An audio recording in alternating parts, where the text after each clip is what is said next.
المسك فاح المسك فاح لما ذكرنا رسول الله. Apalagi menwayah ini mun hendak mengeluh terus begini. Kenapa jadi mengeluh terus? Ya mengeluh lupa. Contoh aja urusan alih-alih ulun kita ini. Ini mun hendak mengeluh nih. Umrah jalan. Haji sudah pelunasan dan berangkat. Apalagi jual baju ada payung. Orang kayak muka baju keluar rumah itu ya. Amun hendak mengeluh masih balagi syarat mengeluh tertentu. Mun hendak mengeluh. Tapi engkau mengeluh karena engkau yang lihat sakit. Tapi engkau tidak memandang begitu banyak nikmat yang diberikan oleh Allah sebelum nih yang ada payung berjualan itu yang payung berjualan 40 tahun sudah yang awal tulak haji nukar rumah berumrah nukar mobil masa gara-gara 3 bulan awal rumah kamu saja yang 40 tahun kan gak jadi yang tidak tahu bujur kan wali kan berjualan ayo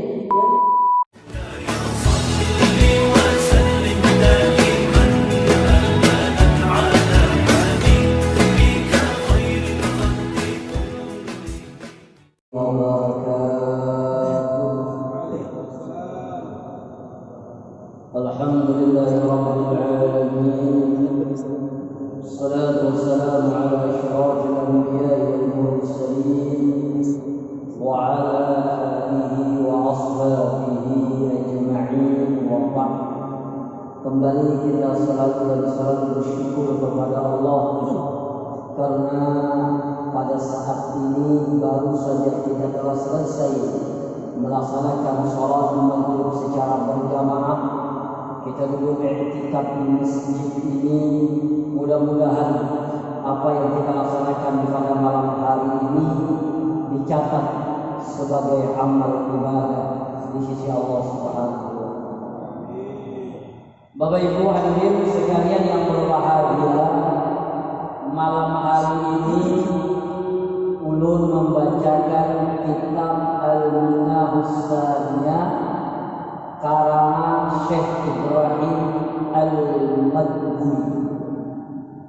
Nama kitabnya Minahus Saniyah, muallifnya, pengarangnya adalah Syekh Ibrahim Al-Madbuli. Jadi di dalam biografi beliau ini sejak mudanya mulai anggungnya setiap kali tidur sering dalam tidurnya bermimpi dengan Rasulullah SAW. Jadi bila boleh kita mimpi lawan Rasulullah, bila boleh kita mimpi lawan Rasulullah.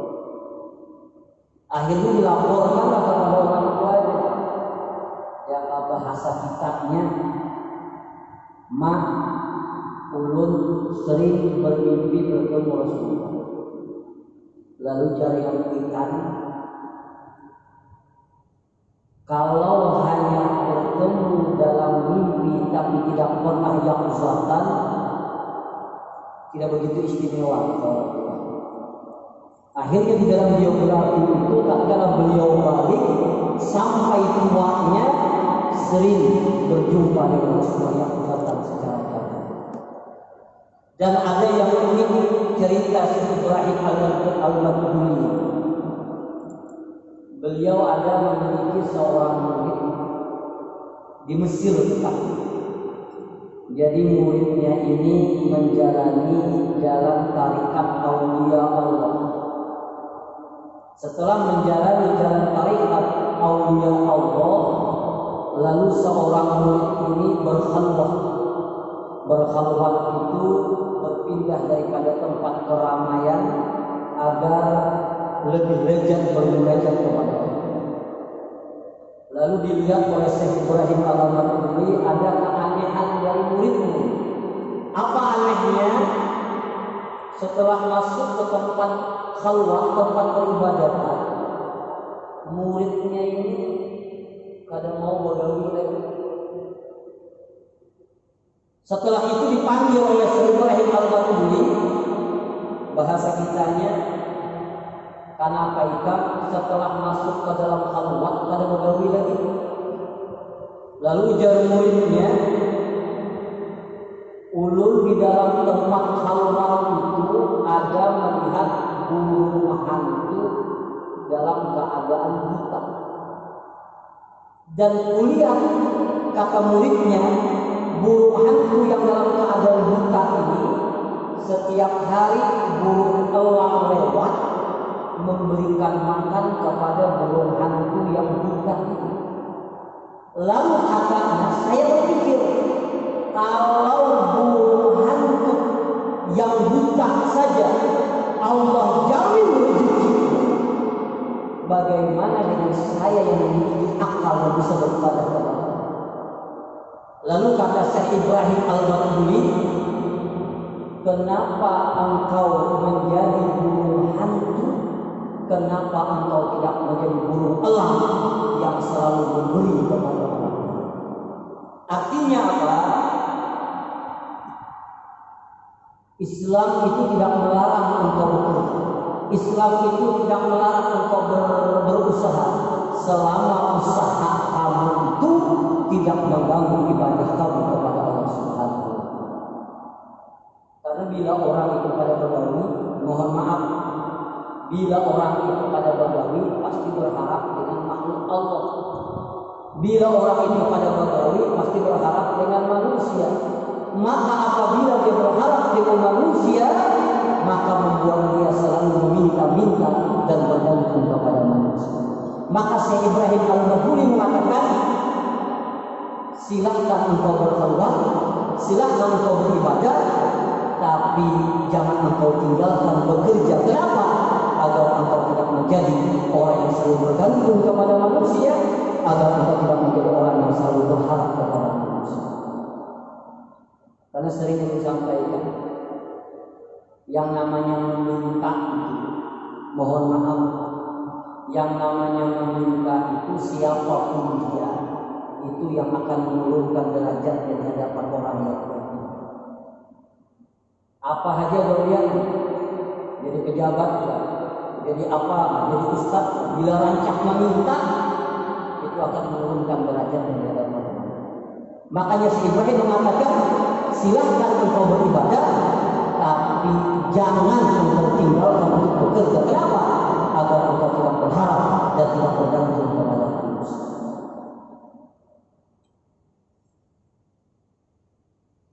Karena bila ini rancang meminta, sekali lagi menurunkan derajat kita di hadapan orang lain.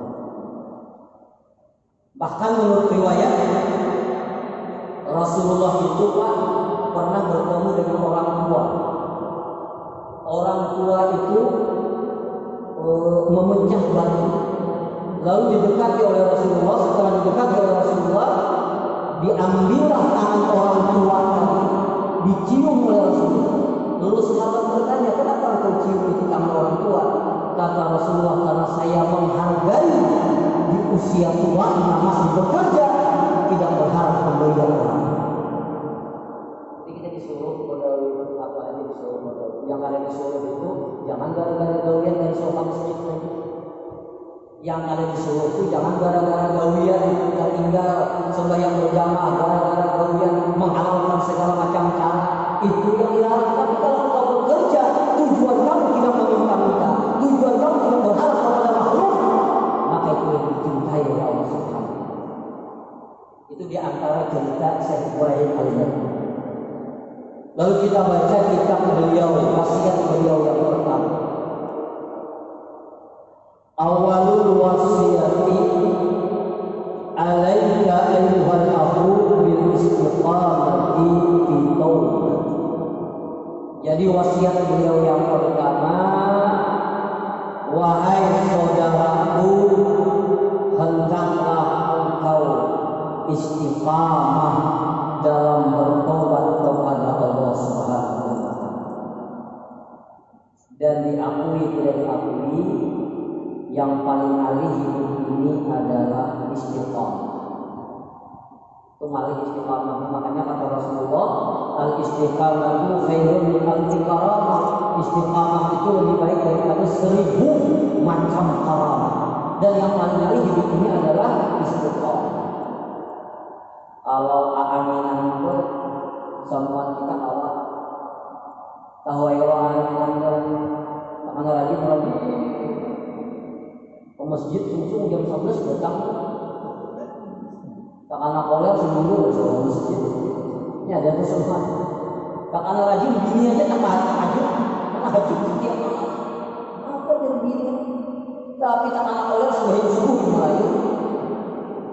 Makanya kata Rasulullah yang paling bagus itu istiqamah. Amalan kalau bisa banyak biar salawat 100 kali tapi rutin, itu lebih dicintai oleh Allah daripada salawat 1000 kali cuma habis 3 bulan dari suatu salawat. Dan istiqamah ini yang susah. Makanya kata Syekh Ibrahim Al-Batuli, ayolahu bil istiqamah itu hendaklah engkau istiqamah dalam taubat. Bahkan Syekh Habib Al-Marhum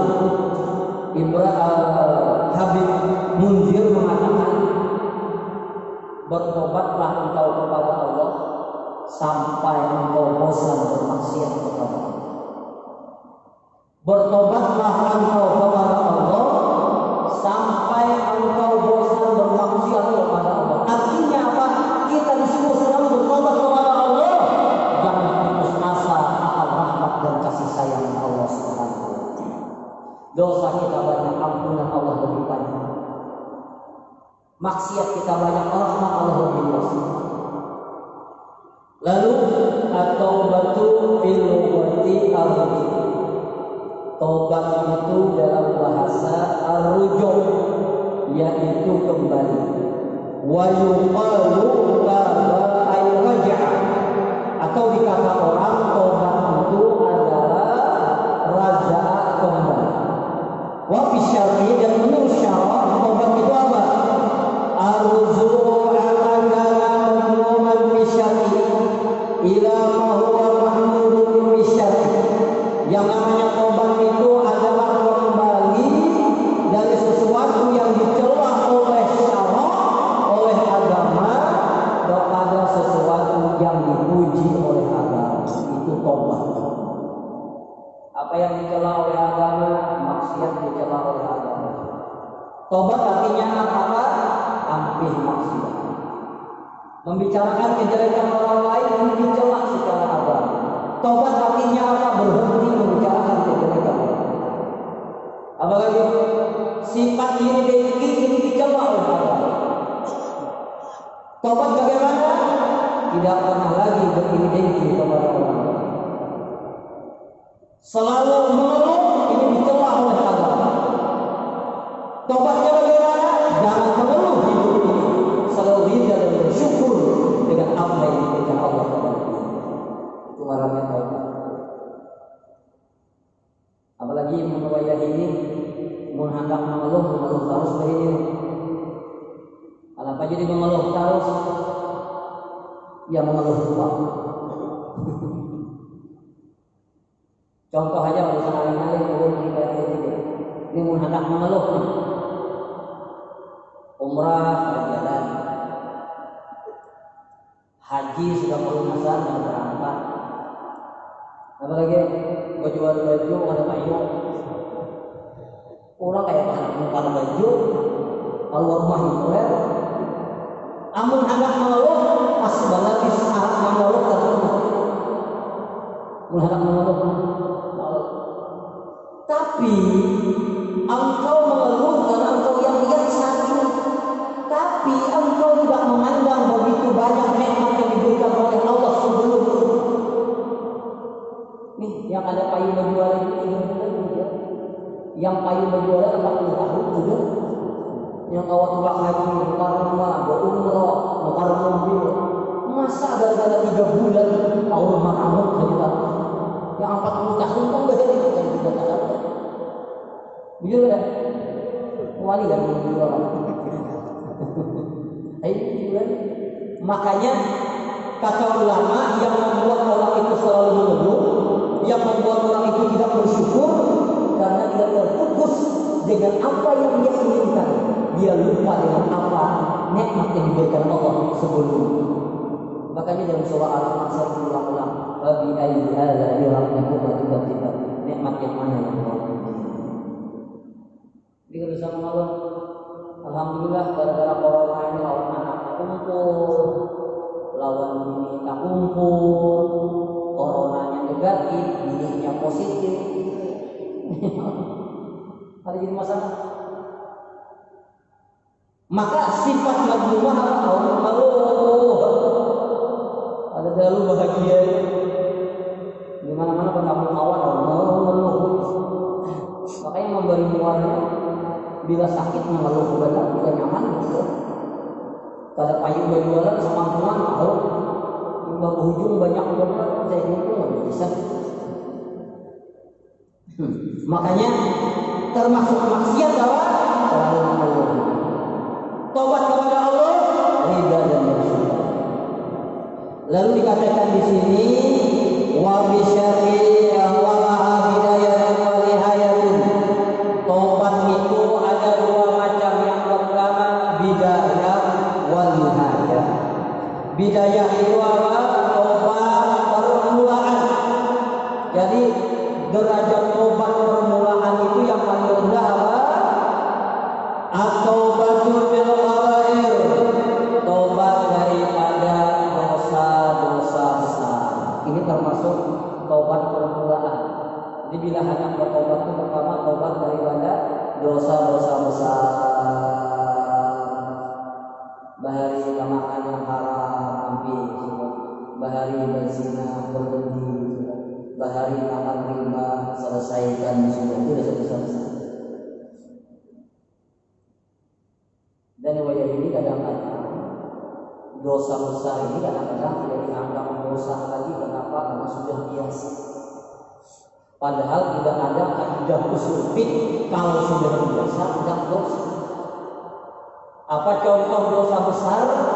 Padahal berat hukumannya, tapi dianggap biasa.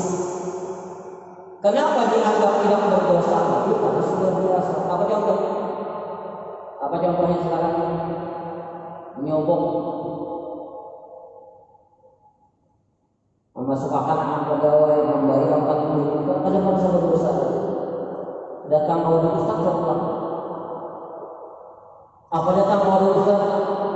Anu doakan ustaz ya, anak mudah-mudahan mengurus pegawai negeri sudah menerima 40 juta. Kadang merasa berdosa, dari 40 juta, pada dosa besar. Bingung ustaz. Ada lagi yang sakit, ada lagi datang bawa dulu, ustaz, ulun minta angka apa? Ini serius. Ulun kan angka, ulun bila lihat dari angka, bila anak, ulun udah tobat terus. Dalam hati ulun jangan ulun tahu ulun menembak seorang juga kepada orang juga.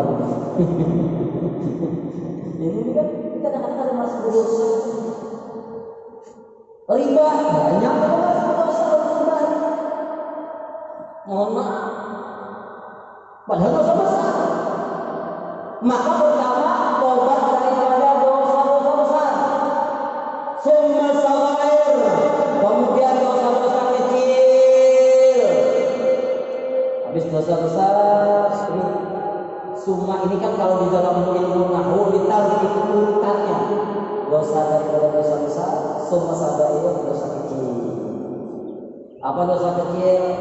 Pada sengaja terlihat Allah demikian dosa kecil. Bayi mencamani astagfirullah. Betul bukan ini dosa kecil. Cuma mengastagfirullah balawas dosa besar. Cuma kadang-kadang juga mohon maaf orang tua sekarang kadang-kadang berpakaian serba salah.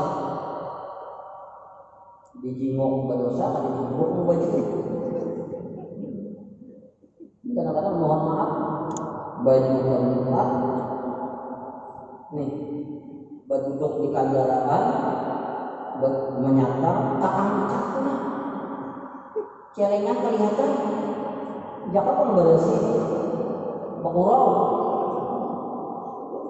itu menggal sengaja kayak gini bisa kecil memilih nah melihat kurang itu bisa besar.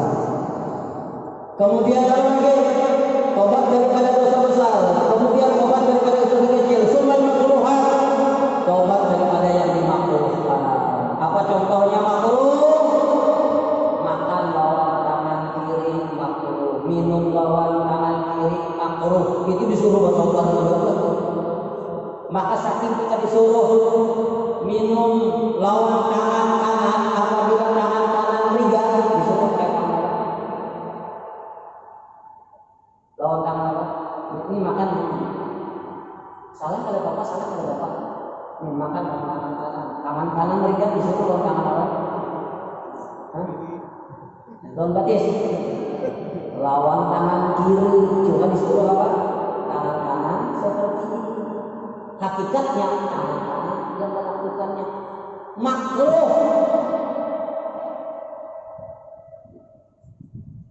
Makruh makan sendiri. Di mana kamu? Di mana nanti?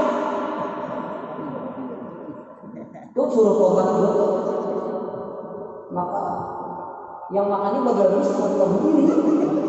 Itu ulun lain juga. Rupiah haji. Tanda anu seperti kursinya kosong, kalau bisa makan boleh. Banyak tuh. Enggak ada kiat gitu. Lawan ulun berdua ya. Bujuran berdirian makan makruh. Di dalam kitab hidayah itu, di dalam kitab minahus syariah itu disuruh tobat tuh. Hal kecil itu disuruh tobat. Disuruh tobat. Makan berdiri, api berdiri. Nah itu kadang-kadang dianggap biasa. Diri makan. Mbah anak makan berdiri bisa lagi juga seorang.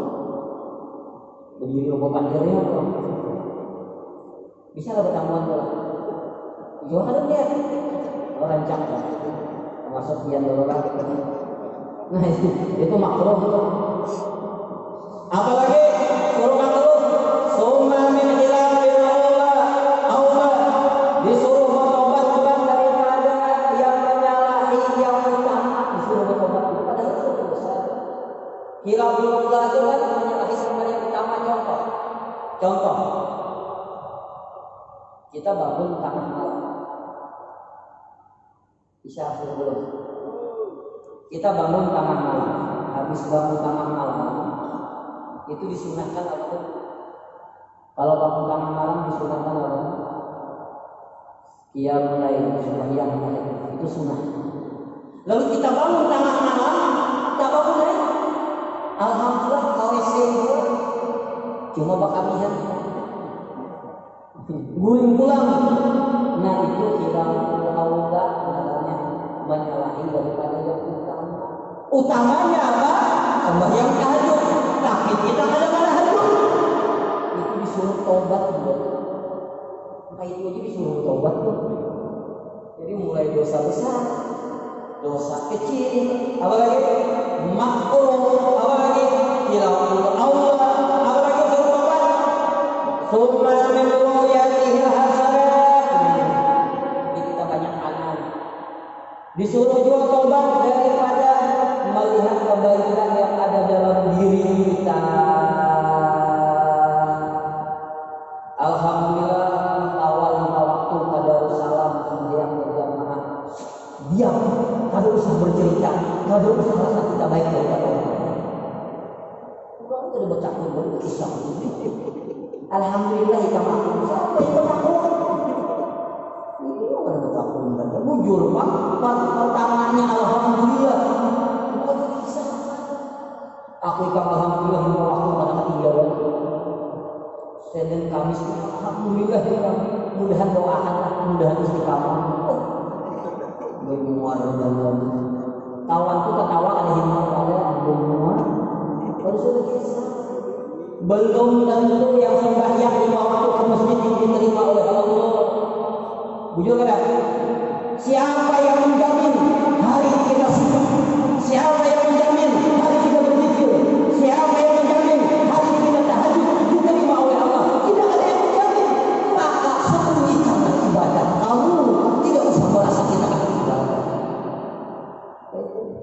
Bahkan ulun punya kawan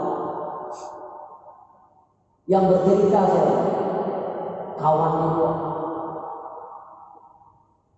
beberapa tahun bininya ada tahunnya puasa Senin Kemis, bininya jangan tahu apa yang dia.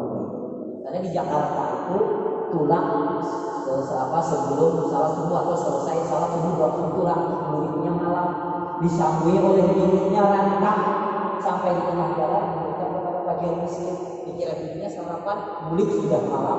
Beberapa tahun beberapa tahun. Kenapa? Saking menyembunyikan kebahagiaan. Kita ini hanya puasa sebelum subuh, hanya mulai puasa Senin Kamis sama sekitar tahu. 2000 orang ya Allah, maka kisah loyo. Kenapa berpikir ya malam tadi kan bangun kalau wasna? Itu ada boleh kita obat kan disuruh obat kan? Kalau boleh memandang kebaikan dalam diri kita, kalaupun ada kebaikan itu datangnya daripada Allah, bukan kita yang mendatangkan kebaikan. Makanya di dalam kitab ada syarahul hadan, bila ditambah amal jangan merasa kita yang beramal, tapi apa? Kita pandang yang membuat kita mampu beribadah bukan kita, tapi Allah yang memberikan hidayah kepada kita. Itu tenang. Ada boleh? Atau lagi apa? Suma min ruyati anau salam mahmudan fi akhir zaman. Atau lagi apa? Suma min ruyati anau sadaqah fi tauban.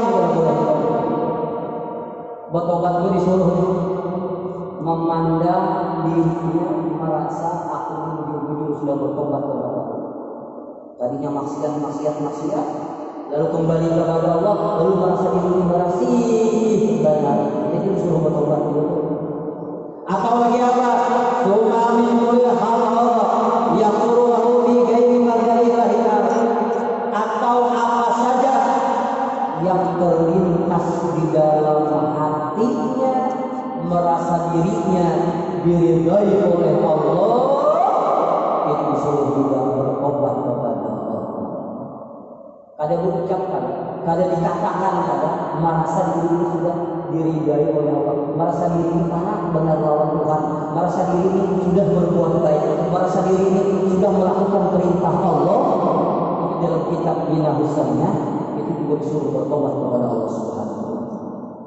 Jadi luar biasa tobat itu pada hanya dosa besar, tidak hanya dosa kecil, tidak hanya kita pula Allah, merasa diri kita lebih mulia saja, merasa diri kita saja diridai oleh Allah, itu pun disuruh apa? Disuruh bertobat. Kenapa? Bila tobatnya ada benar, nanti kita baca kelanjutannya, maka kita tidak akan mendapatkan lezat dan manisnya dalam hidup.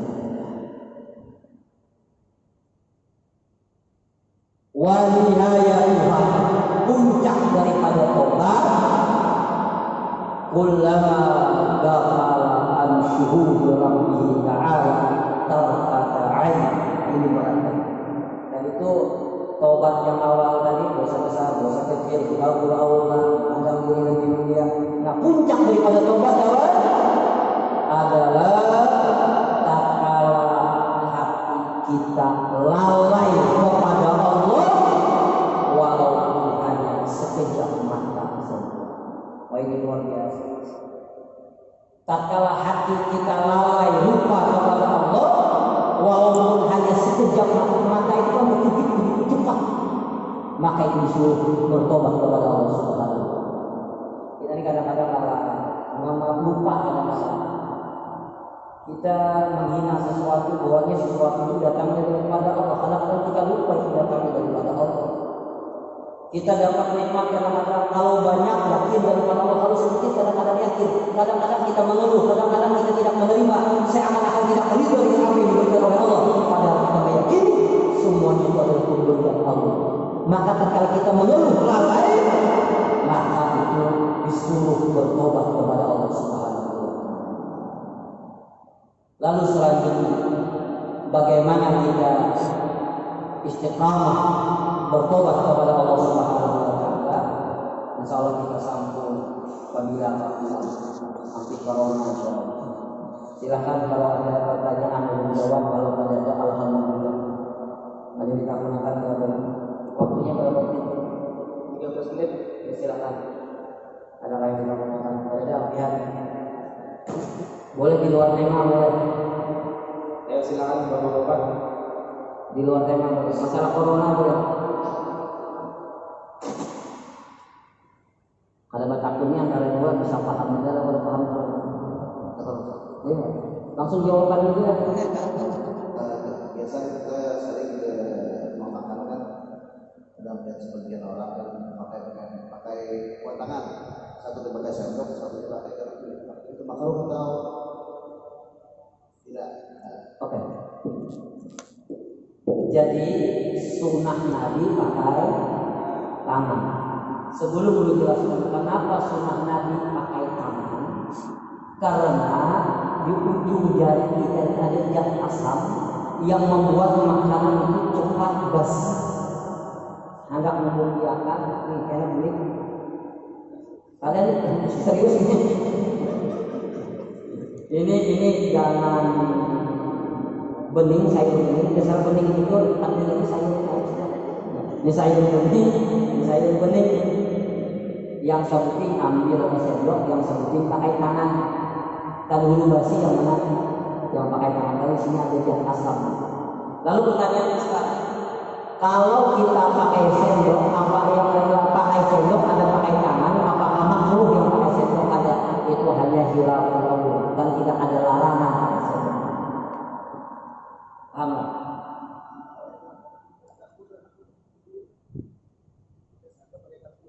Masih memegang kuliah. Kalau ini sekedar membantu aja, kan kalau dicocok lawan ini bisa berucap ayamnya. Jadi masalah. Yang haram pakai garpu, ada yang halal. Kalau menutup saudara, ada boleh. Paham ya kalau ada lagi yang lain, silakan. Bapak-bapak, lain. Ya, silakan. Mudahan kalau menjawabnya bisa respon. Ya Rasulullah